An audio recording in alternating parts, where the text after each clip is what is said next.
नमस्कार, आदाब। मैं मोहम्मद जुनैद सोनू। पॉलिटिकल न्यूज में आज मैं हाजिर हूं मिल्कीपुर उपचुनाव के खास कवरेज के साथ। मुख्यमंत्री योगी आदित्यनाथ 24 जनवरी को मिल्कीपुर में जनसभा को संबोधित करेंगे। ये जानकारी आप सभी लोगों को पहले से ही होगी। ये जनसभा हरटीनगंज के पलिया चौराहे पर सुबह 10 बजे आयोजित की जाएगी। उपचुनाव की अधिसूचना जारी होने के बाद यह मुख्यमंत्री की पहली जनसभा होगी। जनसभा स्थल का निरीक्षण जल शक्ति मंत्री स्वतंत्र देव सिंह, जिला अध्यक्ष संजीव सिंह और ग्राम प्रधान यानी मिल्कीपुर के जो ग्राम प्रधान है अभिषेक सिंह, उन्होंने पूरा कार्यक्रम तैयार कर लिया है। जनसभा का संयोजन पूर्व विधायक गोरखनाथ बाबा को सौंपा गया है। जल शक्ति मंत्री स्वतंत्र देव सिंह ने जानकारी दी कि मुख्यमंत्री की जनसभा की तैयारियों के लिए मंडल अध्यक्ष, प्रवासी और प्रभारियों को विशेष जिम्मेदारी दी गई है। हर बूथ के कार्यकर्ताओं की सहभागिता सुनिश्चित करने के लिए जिले के पदाधिकारी लगातार बूथ स्तर के कार्यकर्ताओं से संपर्क कर रहे हैं।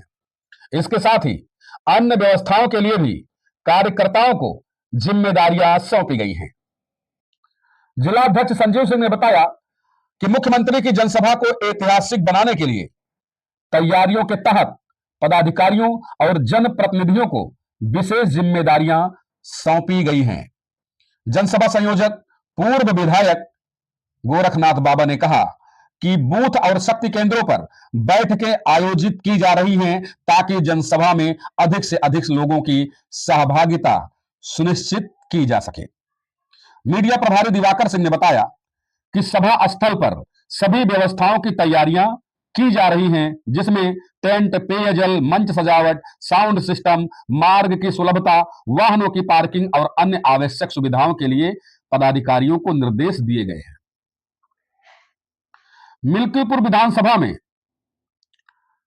मुख्यमंत्री योगी आदित्यनाथ आधिकारिक घोषणा के पहले 5 बार पहुंच चुके थे, जिनमें करोड़ों रुपए की विकास योजनाओं का लोकार्पण और शिलान्यास किया गया। आधिकारिक घोषणा के बाद पहली बार आ रहे हैं। इसके अलावा आचार्य नरेंद्र देव कृषि और प्रौद्योगिकी विश्वविद्यालय में आयोजित रोजगार मेले में हजारों युवाओं को नौकरी के अवसर भी प्रदान किए गए थे। हालांकि जिस दिन अधिसूचना जारी होनी थी उस दिन मुख्यमंत्री का कार्यक्रम स्थगित कर दिया गया था। अयोध्या जिले की मिल्कीपुर विधानसभा सीट पर उपचुनाव को लेकर सरगर्मियां तेज हैं।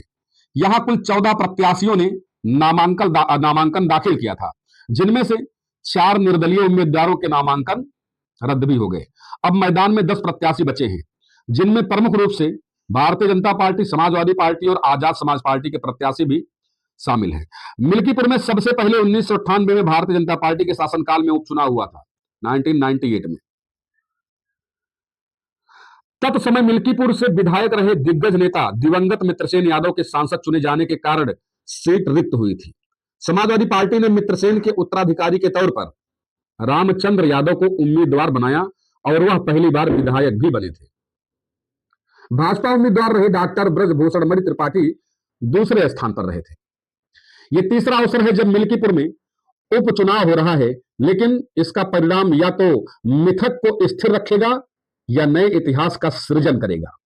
कारण यह है कि पिछले 2 उपचुनाव में समाजवादी पार्टी ही जीत प्राप्त की है।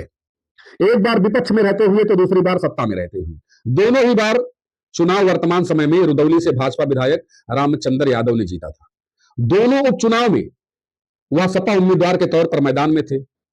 यदि इस बार भाजपा जीतती है तो उपचुनाव में बार बार हार के दंश से वो उबर जाएगी। मिल्कीपुर में सबसे पहले 1998 में भारतीय जनता पार्टी के शासनकाल में उपचुनाव हुआ था।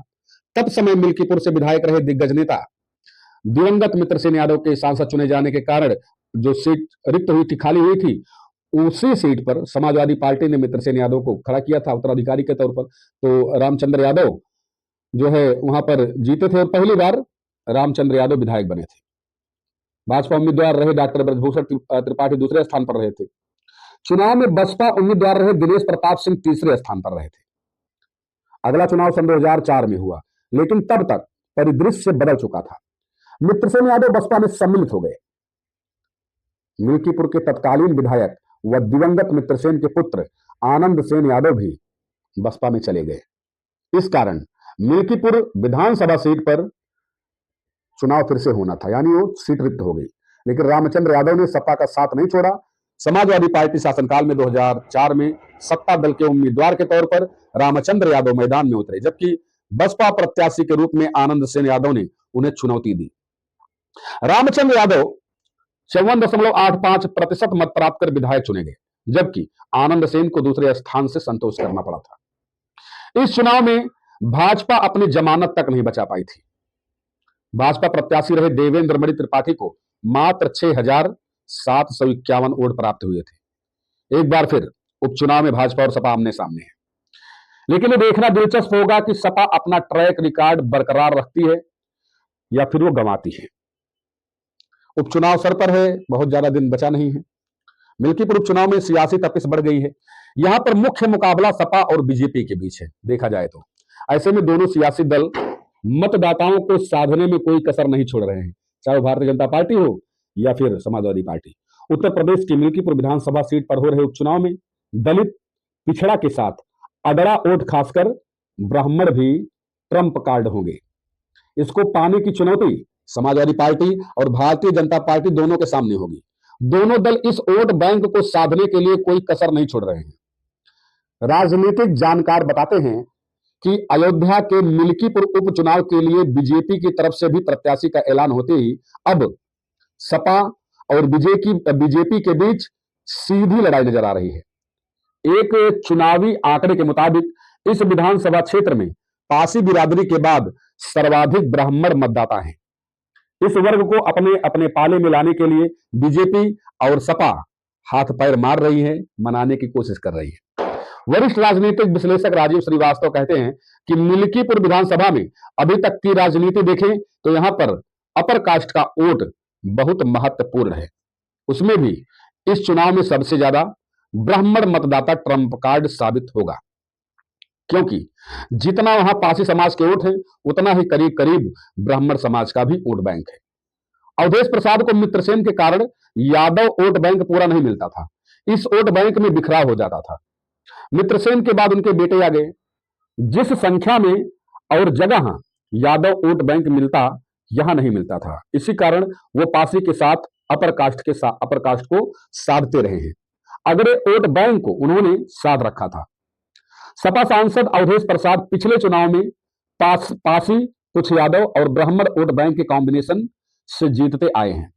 2017 में लहर के कारण बीजेपी को जीत मिली। अगड़ा वोट बैंक बीजेपी में शिफ्ट हो गया था। राजीव ने बताया कि यादव वोट बैंक को एक करने के लिए समाजवादी पार्टी मुखिया ने मित्रसेन के बेटे आनंद सेन को एक करने की कोशिश की है। अब देखना होगा कि कितना रंग लाता है ये सारा कार्यक्रम। राजीव श्रीवास्तव ने बताया कि इस बार भी बीजेपी के पासवान उम्मीदवार उतारने के कारण पासी वोट बैंक में बिखराव होगा। जीत के लिए अगड़ा वोट बैंक जरूरी है, वो जिधर चला गया उसकी जीत सुनिश्चित हो जाएगी। इसी कारण इस वोट बैंक के लिए दोनों दलों ने ताकत झोंक रखी है, चाहे वो समाजवादी पार्टी हो भारतीय जनता पार्टी, वो सबके पास वोट मांगने जा रहे हैं। राजनीतिक जानकारों की माने तो सपा ने मिल्कीपुर विधानसभा सीट पर पूर्व विधायक पवन पांडे के जरिए ब्राह्मण वोट बैंक को गोलबंदी करने की ताकत लगाई है। बीजेपी ने ब्राह्मण मतों को साधने के लिए महापौर महंत गिरीशपति त्रिपाठी, पूर्व महापौर ऋषिकेश उपाध्याय समेत अपने पुराने ब्राह्मण नेताओं को मोर्चे पर लगाया है। बीजेपी के प्रदेश प्रवक्ता आनंद दुबे का कहना है कि समाजवादी पार्टी की जब भी यूपी में सरकार रही तब गुंडे, अपराधियों और माफियाओं को प्रदेश लूटने की आजादी थी। समाजवादी पार्टी पूरी तरह से परिवारवादी और जातिवादी है, इस पर जनता का भरोसा नहीं है, जबकि बीजेपी सबका साथ सबका विकास को लेकर के चलती है, यहां पर सबका सम्मान है। सपा ने मिल्कीपुर सीट से एक सांसद के बेटे को टिकट दिया है, जबकि बीजेपी ने अपने एक साधारण कार्यकर्ता को उतारा है। यही अंतर इनकी सोच को दिखाता है। मिल्कीपुर उपचुनाव में समाजवादी पार्टी ने सांसद अवधेश प्रसाद के पुत्र अजीत प्रसाद को प्रत्याशी बनाया है, जो काफी पहले ही जिसकी घोषणा हो चुकी थी, जबकि बीजेपी ने लेट ही सही लेकिन चंद्रभानु पासवान पर दांव खेला है। बीजेपी ने उपचुनाव नहीं लड़ने का ऐलान किया था, ऐसे में बीएसपी का वोट किधर जाता है इस पर भी सभी की नजरें रहेंगी। ज्ञात हो कि मिल्कीपुर में 5 फरवरी को मतदान होगा और 8 फरवरी को नतीजे आएंगे। क्या होगा उसमें कुछ पता नहीं है। भारतीय जनता पार्टी की तरफ से अगर मैं बात कहूं, एक बहुत ही बड़े कद्दावर नेता खब्बू तिवारी जी जो मैदान में आ चुके हैं, और जैसा कि कटेहरी विधानसभा में भी हुआ था कि धर्मराज निषाद जी के समर्थन में भारतीय जनता पार्टी के नेता खबू तिवारी जी जब मैदान में आए तो ब्राह्मण वोटों को बटोरने में, उनको साधने में वो कामयाब भी रहे। खास करके ब्राह्मण वोट ज्यादातर जो है, जो झुकाव रहा वो खबू तिवारी जी की तरफ रहा। और इस बार भी उपचुनाव में अगर बात करें मिल्कीपुर में भी, तो खबू तिवारी जी जो भारतीय जनता पार्टी के पूर्व विधायक भी रह चुके हैं, तो वो आ चुके हैं मिल्कीपुर के मैदान में। देखना होगा कि वहां के ब्राह्मण वोटरों को क्या वो साध पाते हैं, क्या वो जो है भारतीय जनता पार्टी को उनका वोट दिला पाते हैं। ये तो भविष्य के गर्त में छुपा एक प्रश्न है, लेकिन क्या होगा क्या नहीं ये तो आने वाला समय बताएगा। तो कल जो है योगी आदित्यनाथ जी मिल्कीपुर में आ रहे हैं, हटीनगंज में, जहां पर पलिया चौराहा, वहां सुबह 10 बजे ये समय बताया गया है। तो आप लोग भी वहां पहुंचे और समय वही 10 बजे। कैसा लगा ये न्यूज आप लोग जरूर बताएं और दीजिए इजाजत। मिलते हैं अगले वीडियो में, तब तक के लिए नमस्कार।